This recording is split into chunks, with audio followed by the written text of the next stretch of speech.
coconut. Please note, this podcast contains discussion of murder, crime, and other topics some listeners may find distressing. It may also include adult language, so listener discretion is advised.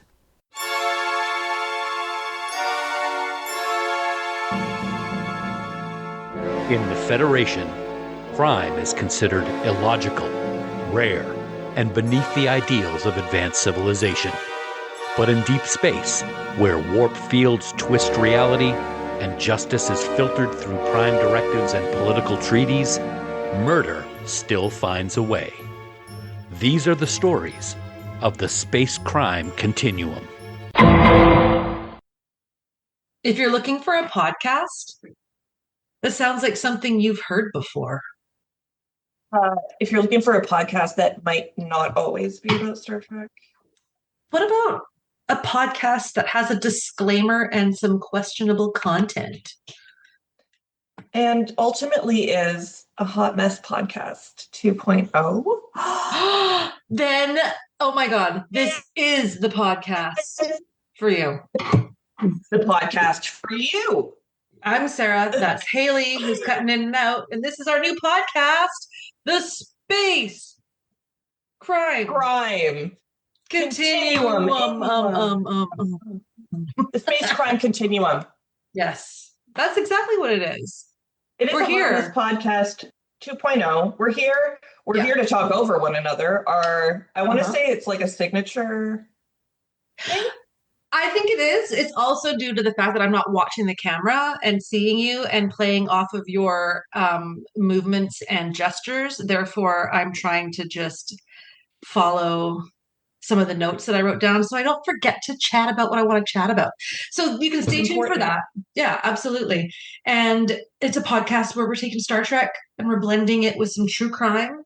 In no way are we glorifying the crimes or the crime committers. So let's not get confused and then come at us because fuck. Yeah, it's not about that. We're just we want to talk about people like crime, people like Star Trek. There's no podcast about crime and Star Trek to my knowledge. I've done very little research on this, but you know what? I think we'll just make it.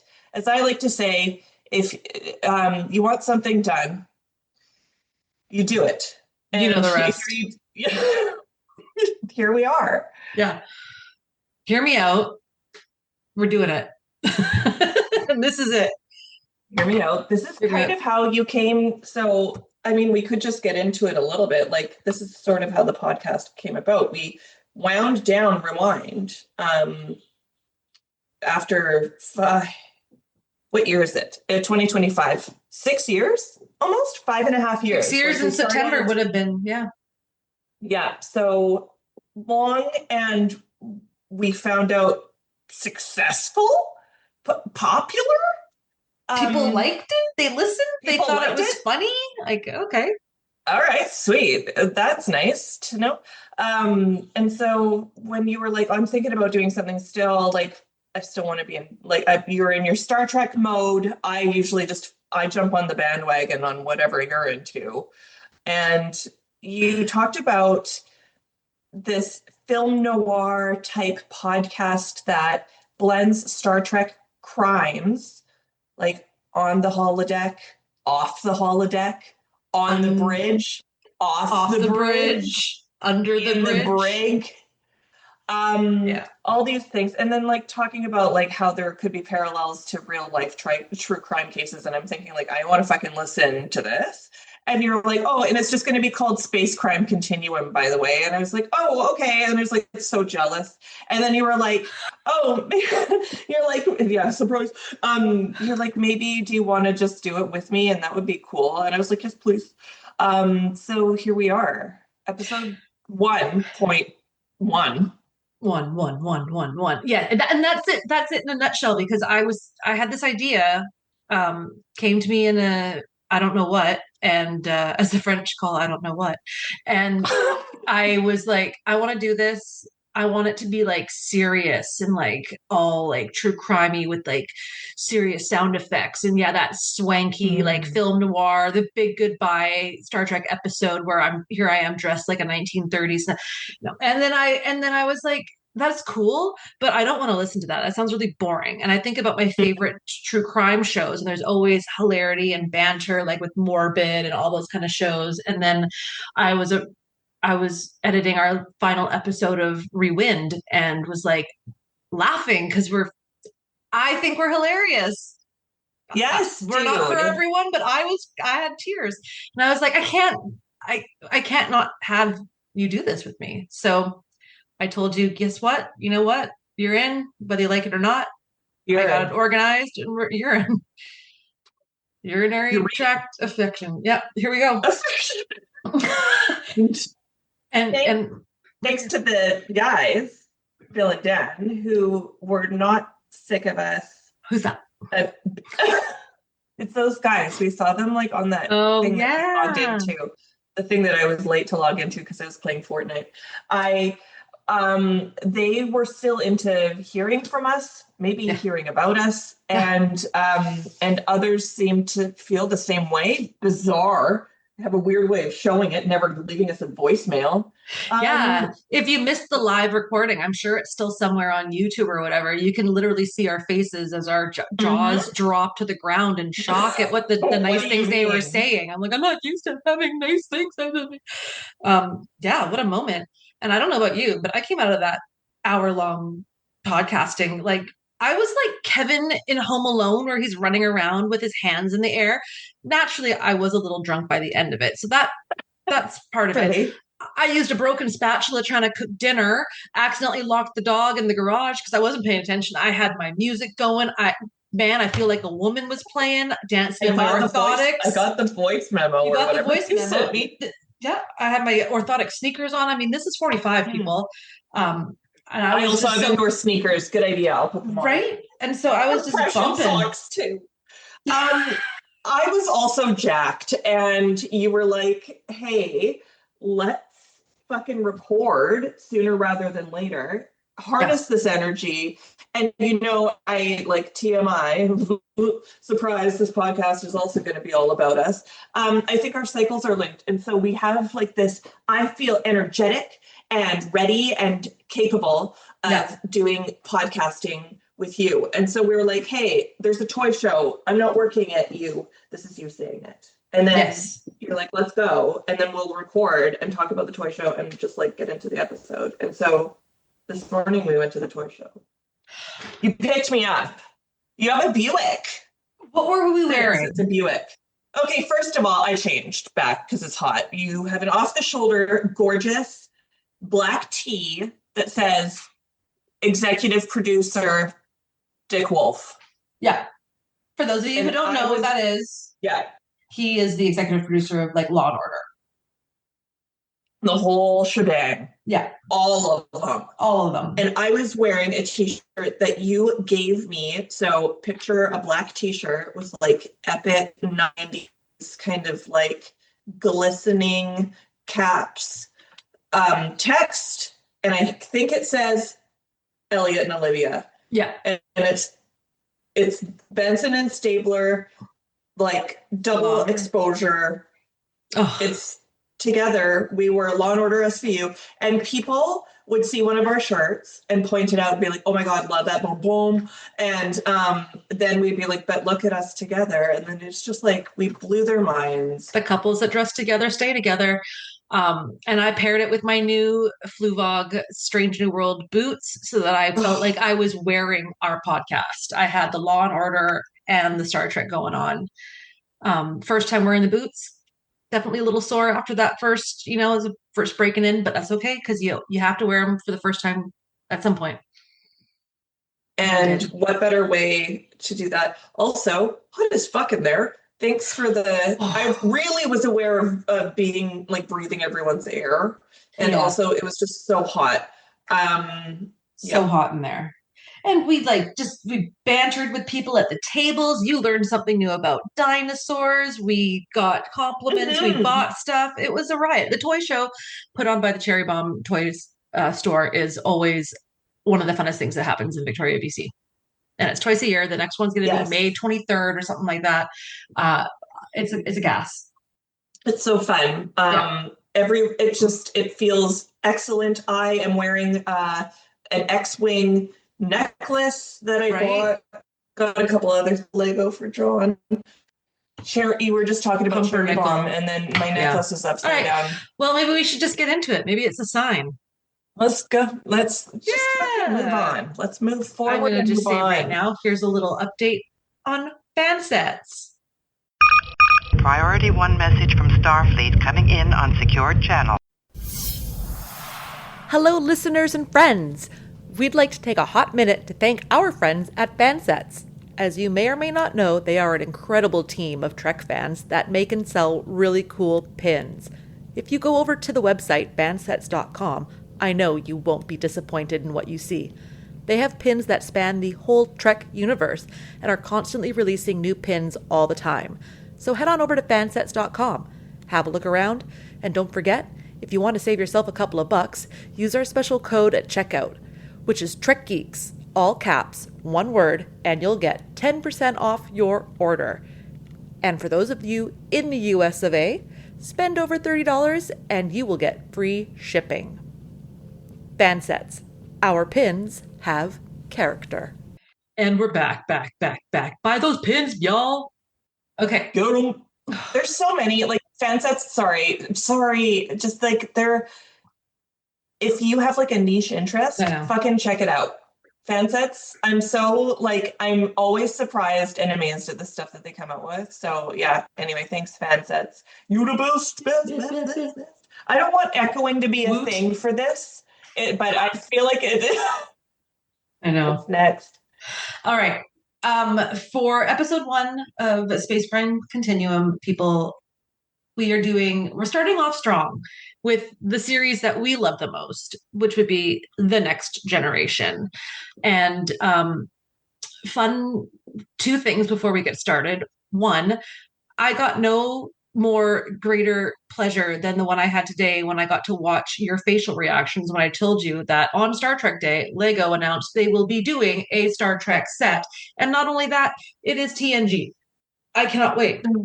It's like, yeah, I'm excited. I want them. And you said all the figurines. Like, I can't. I get my own. Oh my god! If there is one, stop. Yeah, for sure. If not, you'll have to make one yourself with a little stripy rainbow shirt in blue or whatever. So much, good. Another fun thing, another update for you is, remember I said that we should do a segment on the podcast where I was doing reveals of my cards. I bought an entire box. Unopened Star Trek cards, like for Picard season 3. I opened up the whole box. What the fuck? You couldn't I was so excited. I got Tim Russ's autographed card, and remember Admiral Chewbacca's on the last season, and then I got two randos that were, one of them was the guy, remember when we were reviewing season 3 and I was like, oh, that ensign is obviously going to be a bad guy because I recognize him from Fast and Furious. It was him. I got his autograph. Someone else. So it was very exciting. I was like, nice. I can't not open. So I might get myself for Christmas a box of the Strange trading cards. You should. That's a good idea. Yeah. All right. So let me just get us started, and then you're going to tell us a bit about this episode for those who haven't seen season 6, episode 22, Suspicions. It's all fun and games until someone gets vaporized over a shield patent. This is case file number 1 from TNG season 6, episode 22, Suspicions. Level 9 authorization required. Dr. Beverly Crusher cosplays as a space-age Jessica Fletcher. I'm not going to do my voice like that when an alien scientist dies under mysterious circumstances during a conference on metaphysics shielding, because nothing says like murder mystery like a deadly PowerPoint presentation in the science lab. When Starfleet says, drop it, Crusher says, not gonna, and proceeds to conduct an off-the-books autopsy. Cool. She breaks about 47 regulations and she gets fired. But you know what? Badass. Also, we love Crusher. And And I also love her son. But guess what? She's right again. Turns out the Ferengi scientist didn't commit suicide. He was murdered because apparently intellectual property disputes are still murder-worthy in the 24th century. Also, this is the episode where we find out Beverly is one tap dance away from becoming Starfleet's unofficial CSI. It's true. It is totally true. And it's a hell of an episode. And thinking back on it, I remember some of my favorite quotes, because this was, Guinan starts off this episode, right? And so it's, the line is like, I don't want to see Dr. Solar. I always see you. I'm very particular about my doctors. Well, you better get a new one because I'm not a doctor on this ship anymore. And that is the start of the episode when Crusher says to Guinan about, like, I'm out of here. And she's in her quarters complaining about tennis elbow. You can relate. Totally. And then at the end of the episode, the very last line is, thank you, doctor. That looks like a great racket, but I don't play tennis. Never have. And it was actually Guinan's last lines of the series, apparently. In seasons. Okay. Yeah, at least for that. Yeah, because I don't think she was in season 7. So fair enough. Mm-hmm. And I was I was doing a little research for a couple of just like infos about this episode, and apparently this episode was like rewritten a whole bunch, and there was a lot of like confusion about, should this be a Worf story or should this be a all Ferengi, or it should be like some kind of warp mystery thing. And like I guess there was like all these ideas to do a film noir style and flashbacks, and apparently Ronald D. Moore had been quoted as saying it was just a very never-ending, never-stopping nightmare of an episode. Nice. Yeah. Oh no. You know, I get it. Like, especially if you start running with an idea and you think like this could really work out, and then you're like already sick of it, and they try something else. I get it. Yeah, but I think all in all, it's a good episode. I mean, it's a Beverly forward episode, which we don't get nearly enough of, and it's a strong episode. I think. Like I always liked it. It's not often that you have an episode that's doesn't even really involve the bridge much at all, or like an alien planet. Like it's more of a mystery out of sickbay, and it's worth watching. Yeah. Did you see anything on Internet Movie Database? I did. There's something very narrow in focus here. Are you ready for it? And it's related to data. I love it when it's so specific. Nobody will. Like someone someone took the time, and you know what? Let's air it. Power to them. At one point, Data refers to the star as the sun. Oh, no. It's done every so often on the show. It's fine. Like people, it's fine. It's colloquial, whatever. Nevertheless, it's technically a star. We know this. Data, especially Data, should know to use the correct technical terms, especially when he's on duty on the bridge. But yeah, he referred to it as the sun. Oh my God. Yeah. Data. What an idiot. But you know what? Data. Hey, listen to this. To err is human. Am I right? Oh. So he's maybe just starting to more human than he realized. Yeah. Hey, hear me out. Data. And I think we should have lore. Oh. Oh, okay. Yeah, obviously. Hear me out before. Just the head. Oh my God. Hear me out. Peanut hamper. All right. What else? Another little, not really. You're gonna love this. Dr. Crusher says the reason she's not allowed to do an autopsy is that Ferengi traditions do not allow for the violation of the integrity of the body before burial. Which, like, does that sound very Ferengi-like? Violation according to who? Well, right. And then we have later in Deep Space Nine where it's like the tradition really with the Ferengi is to have their body like freeze-dried, ground up, divided, and sold, which is like sounds way more Ferengi because they're all about profit. But that type of burial apparently is only practiced by high-ranking Ferengi, not just some overlooked science worker, which also, they've never been big into Starfleet and science, right? Because all they want is like business and profit. So I guess that I love the Ferengi. I feel like me too. They'd be a lot of fun to hang out with. Yeah. Hear me out. Quark. Yeah. Hear me out. I love that. Okay. So for the listeners, and because this is episode 1, also, take it with a grain of salt. We're working here. This is our first episode. So there's room to grow. Give us a pass on this one, okay? Wide berth. So that's what we did. We just discussed an episode of Star Trek, right? Suspicions. And what else is there that's supposed to be in this podcast? True crime.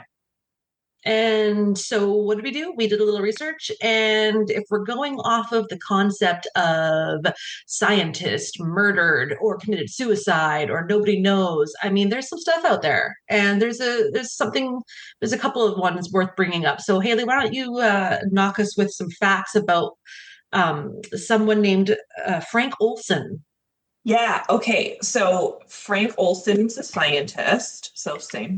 I know that we're not going to get like complete overlay like of a true crime in this world and universe when comparing it to Star Trek, but we'll try. So Frank Olson. And when I first started doing research on this, I was searching for Frank Ocean, the musician who's alive.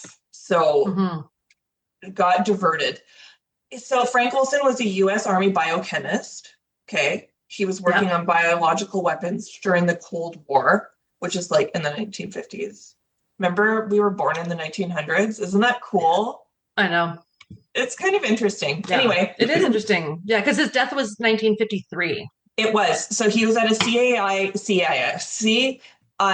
retreat. And he was dosed with LSD without his knowledge as part of the MK Ultra program, which is, if anyone knows anything about MK Ultra, it's government. It's the man. Experiments on mind control, chemical warfare, that kind of stuff.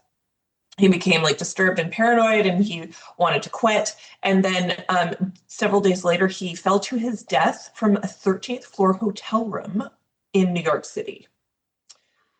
So the government was like, it was a suicide and blamed like he took LSD and he like went crazy and jumped out a window. But later it was found out that Olson had serious doubts about CIA practices, including like the germ warfare kind of thing and also torture. And he was also considered by the CIA as a security risk. So yikes. And then also they exhumed his body in the 1990s because they couldn't just let this alone. This was also on Unsolved Mysteries, which I love. They found injuries consistent with a blow to the head before the fall. So people were like, well, he was murdered. Yeah. And then in the 1970s, during the Church Committee hearings on abuse in the CIA, Olson's death was revisited and his family received an apology from President Gerald Ford, and they got money. And to this day, it's debated whether he jumped, pushed, or was killed to stop him from revealing secrets. And he became a symbol of the dark side of Cold War intelligence programs and government secrecy. Frank Olson, what a story. Who knew? I know. That's a good one. I do like that story. And I think there's a TV show, Wormwood or something. There was a documentary, but I think there was also a TV show. I remember trying to watch one, and I think it was the MK Ultra, but I wasn't really like just totally switched on to the writing style of it or something like that. But yeah. I mean, that's the tough one with some of these types of stories, is that like people can be really into them, that you don't really have a chance to appease all the fans if you're trying to do your own interpretation of it. Right. Yeah. So yeah, exactly. Yeah. Oh my gosh. Okay. So another one I have, thanks to some research with the use of Listverse, especially a great website that if you like lists of stuff, you should go to Listverse. You'll find a list on everything from the top 20 best episodes of Dateline to the 7 weirdest fish you'll ever come across. Like it's everything you could ever want. It's entertaining.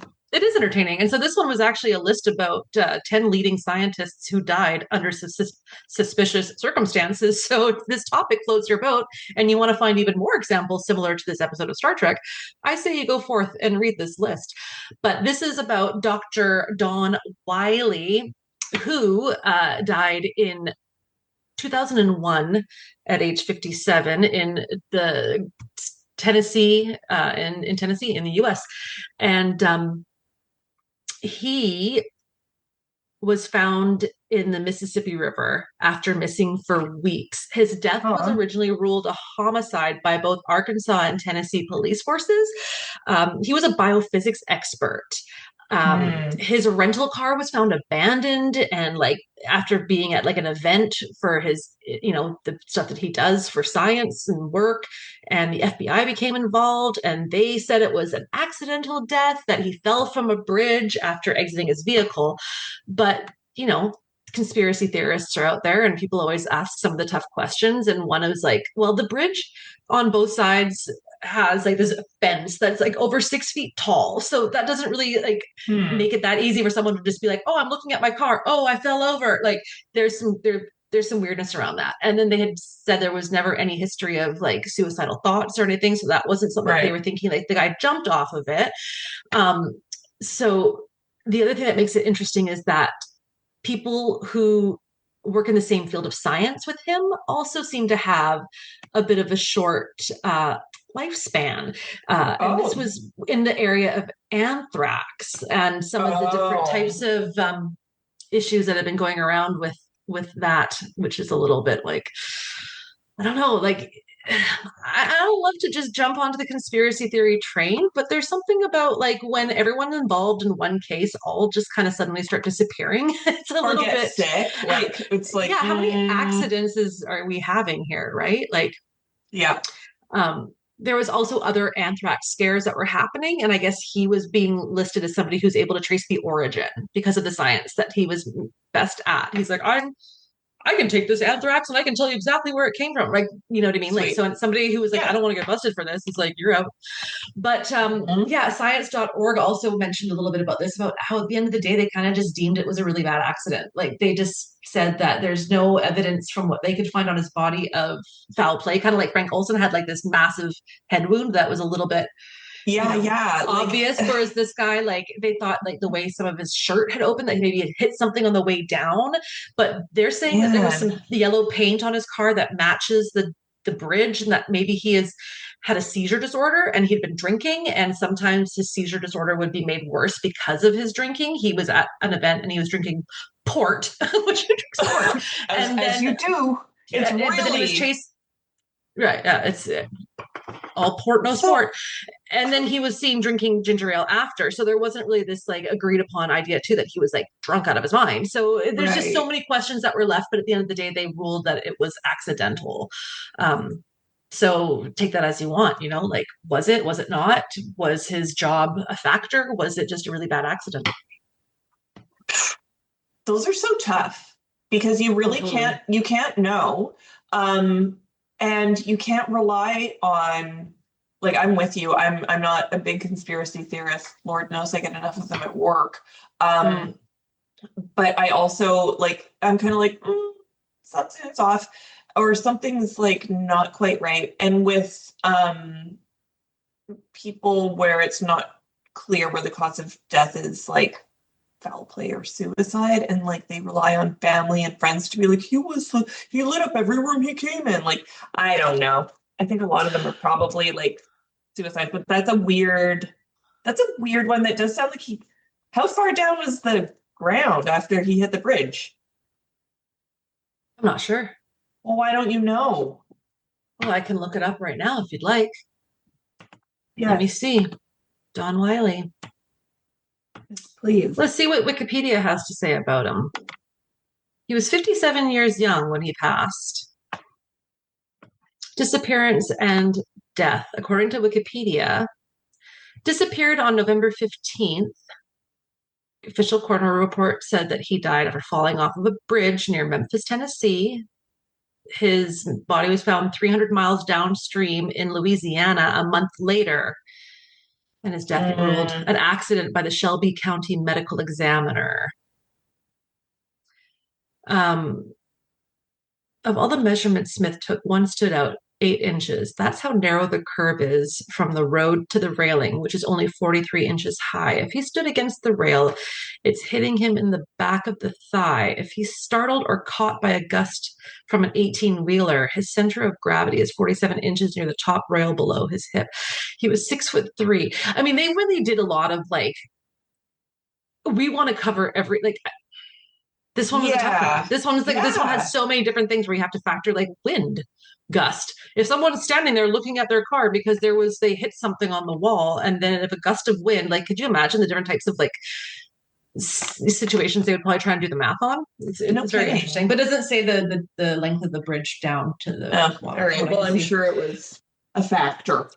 Yeah. But what's also interesting to me is when I start reading some of these old true crime, because, you know, spoiler alert, we're doing more episodes after this one, and I've done my research, started on our true crime cases. But what I find really interesting is like, even when we talk about one of our favorite cases, which is more of a missing person, the Amy Lynn Bradley, like this day and age now, it's so much harder for someone to kind of just go missing, because when you think of all the different things of like GPS pinging where somebody is on their phone or their car, or the fact that there's CCTV cameras so many places, or people put social media posts out, and like for someone to like go out of their way to go missing would be like, your phone has to be off or not with you. You have to be in a car that's not being tracked. Like, it's just really interesting when you look back at these old cases and you're like, no wonder there's still open questions, because there was no way for them to have half that information that we would use now to solve crime. Even the DNA that was like never collected, because there was no way they thought it possible to even use it in the future.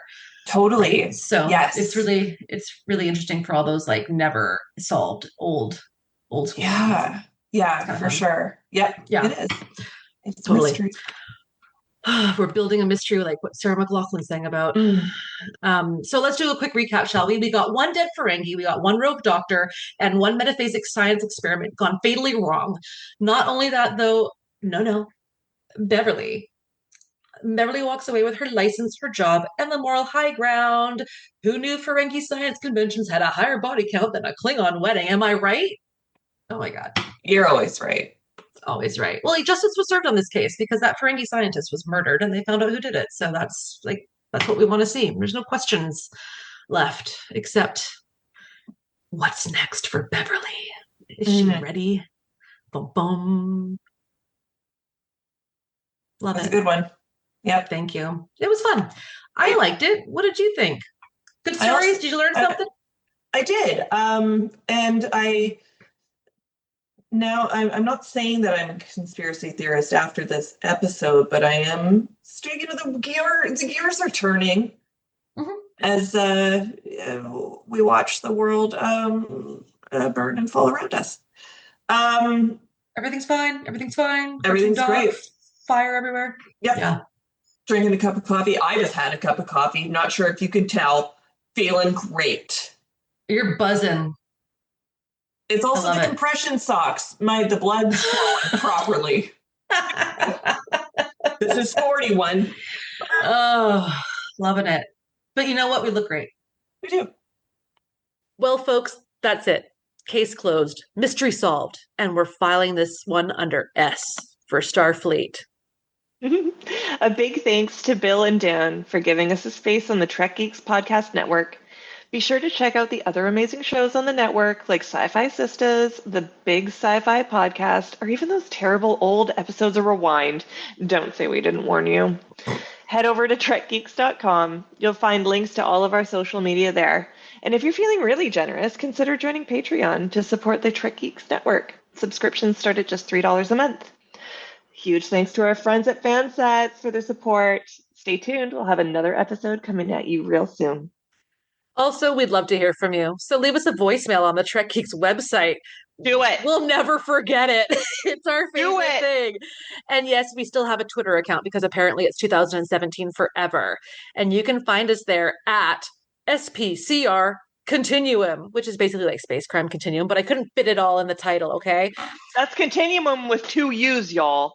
Yes, it is. And with that, as I like to say, we'll boldly go. You know the rest. That's good.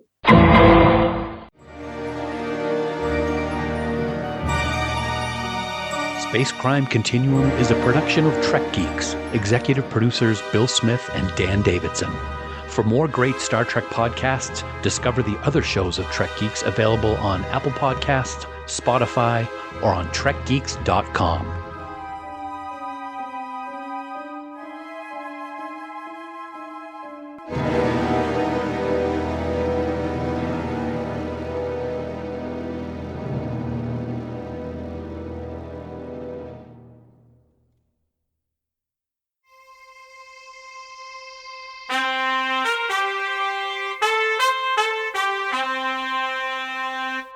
looking at